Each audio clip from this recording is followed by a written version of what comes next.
Vous pouvez trouver toutes les recettes et quantités d'ingrédients. Dans la boîte de description ci-dessus, ce que je vais faire, c'est commencer avec mon gâteau de 6 pouces. Donc ici, j'ai fait mon gâteau au chocolat de 6 pouces et je l'ai déjà coupé en 4 couches, prête à empiler et décorer. Pour faire mon gâteau au chocolat, c'est super facile. Vous voulez commencer avec un peu de beurre fondu.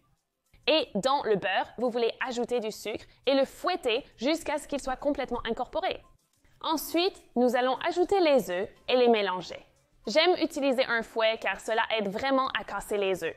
Ensuite, vous voulez ajouter tous vos ingrédients secs. Donc, c'est la farine, la poudre de cacao et si vous n'utilisez pas de farine autolevante, alors vous voulez ajouter votre levure chimique ainsi que le bicarbonate de soude. Il est crucial de tamiser ensemble ces ingrédients. En particulier la poudre de cacao qui peut faire des grumeaux, ce que vous voulez éviter dans votre pâte. Une fois que tout est tamisé, utilisez une spatule pour l'incorporer au reste des ingrédients jusqu'à ce qu'une pâte lisse soit formée. Maintenant, mon secret pour un bon gâteau au chocolat moelleux et pour équilibrer la douceur est d'ajouter du yaourt. Donc, j'utilise simplement un yaourt blanc nature ici et je le mélange jusqu'à ce qu'il soit complètement incorporé et que la pâte soit belle, soyeuse et lisse. Comme je l'ai déjà mentionné, je fais un gâteau à 2 étages, donc la pâte que je fais est suffisante pour 6 pouces et 8 pouces. Ensuite, je veux remplir mes moules à gâteau déjà préparés et j'aime les peser pour m'assurer d'obtenir une quantité égale de pâte dans tous les moules. J'ai préchauffé mon four à 170 degrés Celsius. Et ces gâteaux prendront environ 45 à 50 minutes. J'aime vérifier les gâteaux après 45 minutes et leur donner 5 à 10 minutes supplémentaires en fonction de leur cuisson. Ce que vous recherchez, c'est un joli retour au toucher. Une fois complètement cuits, sortez-les du four et retournez-les sur une grille pour les laisser refroidir entièrement. Un conseil de pro est de faire votre gâteau la veille de la décoration. Premièrement, il est moins friable et plus facile à utiliser. Deuxièmement, c'est mieux pour l'organisation. Pour éviter le chaos dans votre cuisine le jour de la cuisson et profiter du processus, préparez-vous à l'avance. Enveloppez vos gâteaux dans du film alimentaire et laissez-les à température ambiante toute la nuit, pas dans le réfrigérateur. Le frigo assèche le gâteau. Puis préparez vos tranches de gâteau en coupant les dessus puis en deux afin d'avoir un total de 4 couches.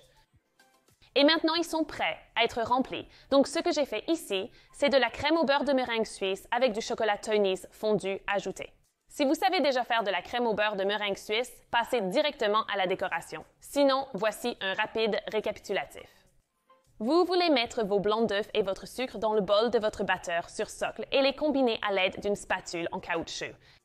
Placez le bol sur de l'eau frémissante et continuez à mélanger et à racler les côtés. Notre objectif est d'atteindre une température de consommation sûre. Parce que ce sont des œufs, il est important de pasteuriser les œufs et les œufs se pasteurisent à 63 degrés Celsius, mais j'aime les monter à 65 degrés juste pour être sûr. Continuez à mélanger les blancs d'œufs et le sucre et vous remarquerez qu'il deviendra un peu plus lâche et un peu mousseux. À ce stade, vous pouvez commencer à le mesurer car nous savions qu'il n'était pas à température, la seconde où nous l'avons mis à chauffer. Continuez à mélanger et à racler les côtés pour vous assurer que tout ce sucre est bien fondu et cela garantit également une crème au beurre super lisse. Une fois qu'il a atteint la température, vous pouvez le mettre sur le batteur sur socle à haute vitesse et le fouetter pendant environ 3 à 5 minutes jusqu'à ce qu'une meringue épaisse et moelleuse se forme. La meringue doit former des pics fermes comme ceci. Et ensuite, laissez-le refroidir complètement, mais c'est une bonne occasion de faire fondre notre chocolat en préparation pour l'ajouter à la crème au beurre. Il ne faut pas utiliser le chocolat quand il est chaud. Versez-le dans votre crème au beurre maintenant, sinon il la fera fondre. Une fois le bol complètement refroidi, ajoutez le beurre. Donc, je mets le mixeur à une vitesse moyenne, puis j'ajoute chaque morceau de beurre en lui donnant une petite pression avant qu'il n'entre, juste pour être sûr qu'il est ramolli. Incorporez le beurre cube par cube, sans attendre un mélange complet, mais progressivement. Une fois tout le beurre incorporé, il faut patienter. Vous attendez que la meringue commence à se briser et à s'épaissir autour du fouet. C'est ce qu'on appelle le moment magique, où la crème au beurre fonctionne. Quand la crème au beurre commence à se rassembler et se détacher des côtés, augmentez la vitesse au maximum jusqu'à ce que toute la meringue soit incorporée au beurre. Voici votre crème au beurre à la meringue suisse. Il est maintenant temps d'ajouter le chocolat. Versez le chocolat et assurez-vous qu'il n'est pas trop chaud et incorporez-le avec une spatule. Vous constaterez aussi combien la crème au beurre s'adoucit avec l'ajout du chocolat, ce qui élimine également un peu d'air. Et voilà, nous avons notre délicieuse crème au beurre au chocolat noir de Tony et l'équilibre du chocolat noir contre la crème au beurre sucrée est tout simplement parfait. J'adore ça. Donc pour commencer à empiler notre gâteau, nous avons besoin d'une planche à gâteau. Maintenant, comme je fais un gâteau à 2 étages, j'ai ici 2 planches à gâteau. L'une est de la même taille que le gâteau. Et l'autre est légèrement plus grande et ce que je viens de faire, c'est scotcher la planche à gâteau de 6 pouces à la plus grande planche à gâteau parce que je vais la retirer après quand je vais empiler le gâteau, ce que vous verrez dans un instant. Mais d'abord, je veux fixer le premier morceau de gâteau à cette planche, donc je vais y déposer une généreuse volute, puis prendre une de mes couches de base du gâteau parce que c'est la plus plate et la placer dessus. Et lui donner une pression et maintenant, je peux déposer une belle couche uniforme de crème au beurre au chocolat sur ce gâteau au chocolat. J'aime faire cela en spirale car cela garantit une couche uniforme de crème au beurre jusqu'au bord. Puis, en utilisant un couteau à palette et juste le côté de celui-ci, je vais le poser et tourner le gâteau sur le plateau tournant afin de l'aplatir pour qu'il soit super uniforme. J'adore travailler avec de la crème au beurre au chocolat. Elle devient si lisse. Ensuite, le prochain morceau de gâteau peut être placé. Assurez-vous qu'il est aligné et répétez le même processus. Spirale de crème au beurre au chocolat. Prochaine couche et plus de crème au beurre. Donc, c'est un beau gâteau haut. Aplatir une fois de plus. Vraiment, la spatule et le plateau tournant font tout le travail tant que vous mettez la pression aux bons endroits. Enfin, je prends ma deuxième pièce de base, la retourne à l'envers car c'est le point le plus plat du gâteau et je souhaite un dessus bien plat. Assurez-vous qu'il est égal. Et maintenant, je veux appliquer assez de crème au beurre pour la couche de miettes. Ce que j'aime faire, c'est en fait combler ces lacunes entre les gâteaux pour vraiment s'assurer que la crème au beurre est bien emballée autour des côtés. Et puis une petite tache sur le dessus. D'abord, j'aime étaler ce qui est sur le dessus. Remarquez, je n'ai pas fait une autre spirale, vous ne voulez vraiment pas beaucoup ici, et je vais garder ce gâteau nu, donc je veux que le gâteau soit visible. La même action de rotation que j'ai faite à l'intérieur du gâteau, et maintenant je vais travailler sur les côtés. Donc, je vais faire cette drôle d'action de gâteau que vous m'avez probablement déjà vu faire et aller de côté à côté en étalant cette crème au beurre autour des côtés du gâteau et je commence par le bas, puis je travaille vers le haut. Je n'ai pas besoin de m'inquiéter de le lisser encore parce que cela vient ensuite et cela sent déjà le paradis du chocolat. Maintenant, je peux prendre ma raclette à gâteau et racler les côtés. Et cela va enlever toute cette crème au beurre en excès et laisser une belle couche mince et, espérons-le, exposer un peu du gâteau aussi pour obtenir cet bel effet nu que nous recherchons. Encore quelques tours pour obtenir cette belle finition lisse. Je ne me soucie pas qu'il ne soit pas parfait, car je vais passer une autre couche mince. Bien droit. Une excellente couche de miettes maintenant, juste pour ranger les coins supérieurs. Et aller de l'extérieur, couper en travers vers le centre et nettoyer. Faites la même chose encore une fois et c'est ainsi que vous obtenez ces beaux coins nets. La raison pour laquelle je travaille en fait sur le niveau supérieur en premier, c'est parce que je veux que ce niveau soit vraiment froid, car je vais le superposer. Je vais le mettre au congélateur pendant 10 à 15 minutes pour qu'il soit bien froid. Et faire pareil avec mon gâteau de 20 cm.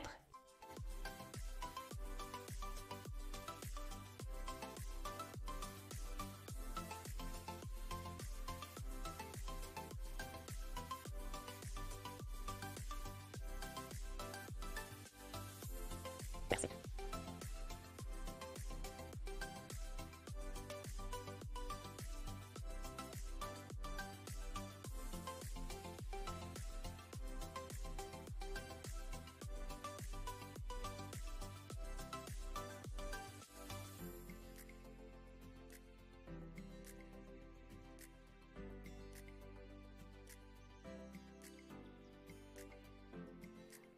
La crème au beurre est complètement ferme au toucher. Rien ne vient sur mes doigts, donc ce que j'aime faire, même si c'est un gâteau nu, c'est de passer une autre fine couche de crème au beurre et ça arrange vraiment tout. J'ai donc de la crème au beurre au chocolat en réserve ici et juste avec le dos de ma spatule, je peux appliquer un peu de cette crème au beurre, mais seulement une fine couche. Et ce que ça fait, c'est juste remplir tous les trous ou les espaces qui peuvent être laissés par la couche de miettes, mais je veux toujours voir ce gâteau apparaître. C'est pourquoi je n'en mets qu'un peu à la fois. Et puis un peu sur le dessus, juste pour le rendre plus net et le lisser. Je trouve toujours cette partie d'un gâteau nu très satisfaisante parce que le gâteau est froid. Il a une certaine résistance et maintenant je peux gratter à nouveau les côtés et révéler ce bel effet nu. Il reste juste quelques parties que la raclette ne capture pas.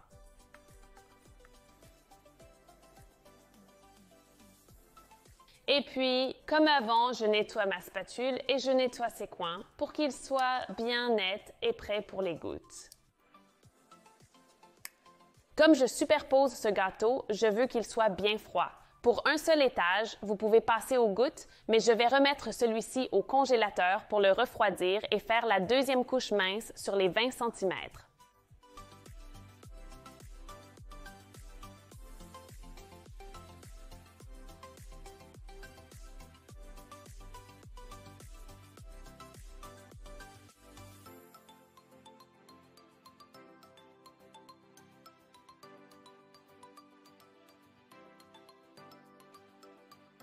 Je pense vraiment que la deuxième couche fait toute la différence. Donc maintenant, je dois préparer cet étage pour superposer les 15 cm sur le dessus. Et donc, j'ai des pailles en plastique que je dois insérer dans le gâteau. Donc, 3 suffisent pour un 15 cm.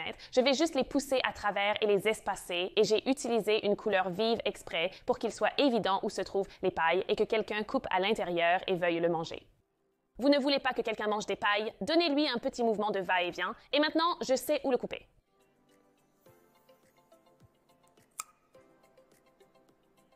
Et ces pailles sont ce qui soutient cet étage supérieur. Souvenez-vous que j'ai mis les 15 cm sur ce plateau à gâteau. Le plateau à gâteau repose sur les pailles, donc il n'y a pas de poids directement sur le gâteau.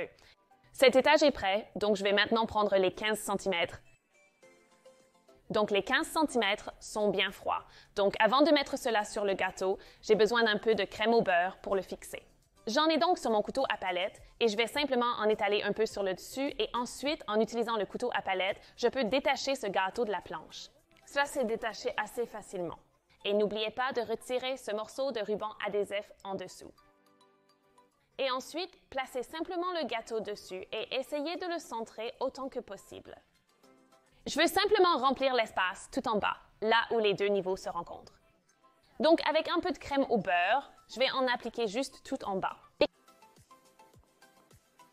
La majorité de cela sera recouverte de gouttes et d'autres décorations. De toute façon, mais je veux un peu fermer cela. Nettoyez ensuite avec le grattoir.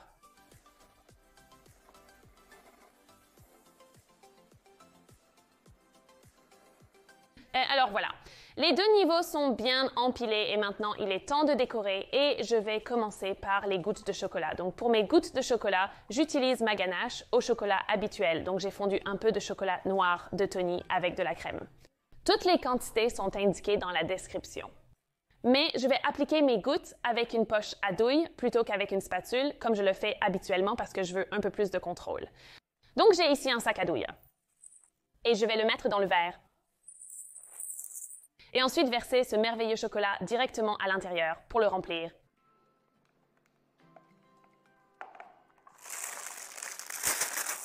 Je vais simplement couper la pointe et ensuite commencer à garnir. Donc je vais commencer sur ce deuxième niveau et laisser le chocolat simplement tomber sur le bord. Ainsi que remplir cet espace entre les niveaux.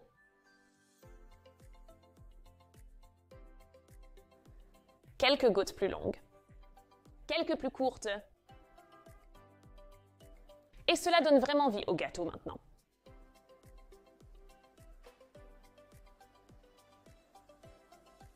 Puis exactement la même chose, autour du niveau supérieur.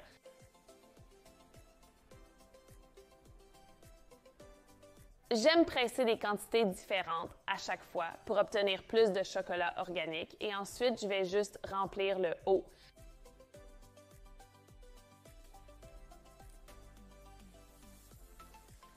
J'adore la façon dont ces gouttes se forment. Je vous avais promis un gâteau au chocolat avec un glaçage ultime. Je vais donc laisser ces gouttes se fixer sur le gâteau pendant quelques minutes pendant que je rassemble le reste de mes décorations et ensuite terminer le gâteau. Enfin, c'est l'étape de la décoration, ma partie préférée. Ce que j'ai fait, c'est de mettre un peu de crème au beurre suisse au chocolat restante dans une poche à douille avec une pointe en étoile pour ajouter quelques détails de tuyauterie qui va également servir un peu de colle pour toutes les autres décorations, mais j'ai aussi bien sûr les œufs en chocolat de Tony. J'ai fait quelques-unes de mes volants en chocolat avec le chocolat noir de Tony. Ça a vraiment très bien fonctionné. J'ai aussi quelques fleurs comestibles fraîches pour une touche de couleur ainsi que quelques détails en or. Alors, ce que je vais faire, c'est de créer un effet de cascade sur le gâteau en commençant par le haut.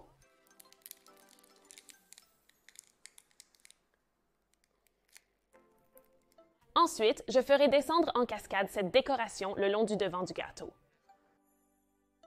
Cette décoration seule est jolie, je trouve. Et ensuite, continuez la décoration sur le deuxième étage pour ensuite descendre le devant du gâteau.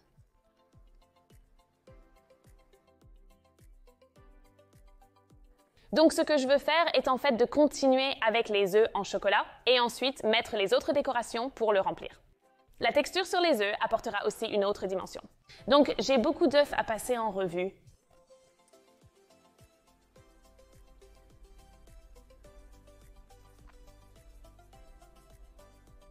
Maintenant pour un peu de chocolat blanc, mon préféré. Si vous savez, ceux à la framboise et au chocolat blanc. Je pense avoir mis suffisamment d'œufs en chocolat dessus. Maintenant, je vais remplir les espaces avec certaines de mes truffes au chocolat.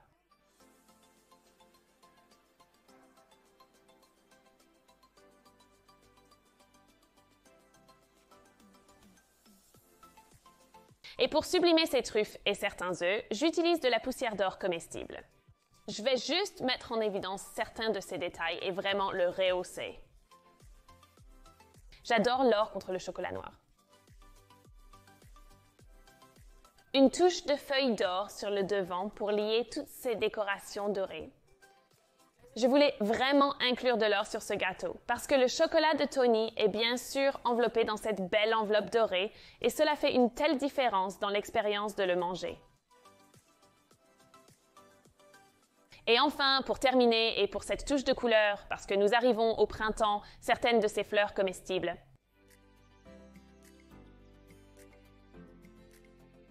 J'adore l'orange contre le chocolat, ça va vraiment bien ensemble.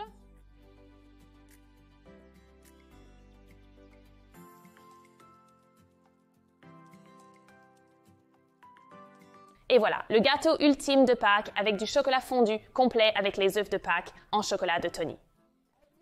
J'espère que vous avez apprécié cette vidéo. Essayez cette recette, c'est amusant à faire et délicieux avec le chocolat de Tony. Si vous l'essayez, veuillez me taguer à Georgia's Cakes ou à Tony's Chocolonely pour que nous puissions voir vos créations. Joyeuses Pâques et à bientôt pour de nouveaux tutoriels.